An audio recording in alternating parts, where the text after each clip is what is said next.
আসসালামু আলাইকুম বন্ধুরা, সবার কি অবস্থা? আশা করি প্রত্যেকে ভালো আছে। বন্ধুরা, তোমরা দেখতেছো আমার ছোট একটি খামার। এই খামারটা আজকে পরিষ্কার করতেছি, জীবাণু মুক্ত করতেছি। এটা হচ্ছে আমার কিছু কোয়েল পাখি আছে বড়, যেগুলো রানিং ডিম পারতেছে। ওই কোয়েল পাখিগুলো অন্য একটা ঘরে আছে, ওইগুলো ওই ঘর থেকে এখানে ট্রান্সফার করবো। তো তার জন্য দেখো আমি কিভাবে পরিষ্কার করতেছি। আর যে এই পরিষ্কার যে করতেছি, এই যে মেশিনটা, এটা হচ্ছে প্রেশার মেশিন। দেখো প্রেশার মেশিনের মাধ্যমে আমি কিন্তু দূরত্ব খুব সুন্দরভাবে কিন্তু আমি আমার খামারটা পরিষ্কার করতেছি। প্রেশার মেশিন দিয়ে যখন আমি আমার এই যে জীবাণুগুলো ময়লাগুলো আছে ওইগুলো পরিপূর্ণভাবে ধুত করার পরে তারপরে আবার পুনরায় আমি মোটরের পানি দিয়ে, ঠিক আছে, পানি দিয়ে একদম পুরো সেচেতে করে যত ময়লা আছে এগুলো পুরোপুরিভাবে এটা ধুইয়া এটা একবারে পরিষ্কার করে দিই। পরিষ্কার করে দিই যে দেখুন তোমরা, কারণ যদি ঠিকঠাক মতন যদি পরিষ্কার না করো তাহলে কিন্তু ভাইরাসের আক্রমণ থাকে।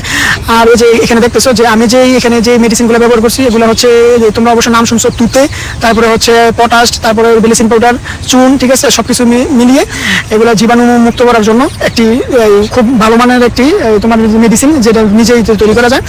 আর এটা হচ্ছে দেখুন যে আমার যে মেশিনটা দিয়ে এটা কিন্তু একবার স্প্রে সিস্টেম, মানে কোনো কাঞ্জি বা কোনো কিছুই বাদ থাকবে না। মানে আমি যে সিস্টেমে তোমার এগুলা করতেছি, পরিষ্কার করতেছি, ঠিক আছে, কোনো কিছুই বাদ থাকবে না। দেখো অনেক সুন্দরভাবে কিন্তু আমি কিন্তু মেশিনে দাঁড়াতে পুরোপুরিভাবে, ঠিক আছে, আমার পুরোটা ঘরে চালে এবং কি যে আমার যে বেড়াগুলো আছে ওইগুলো পুরো সব জায়গাতেই কিন্তু আমি একবারে সব জায়গাতেই কিন্তু আমি ওষুধটা একবারে দিয়ে দিতে পারছি।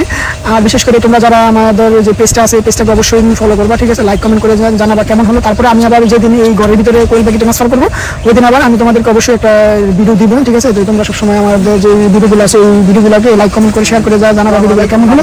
আর আমরা প্রতিনিয়তই কিন্তু এই যে মোটামুটি এই পেজে খামারের ভিডিও আপলোড করবো। তো সবাই ভালো থাকো, আজকের পর্যন্ত এই পর্যন্তই।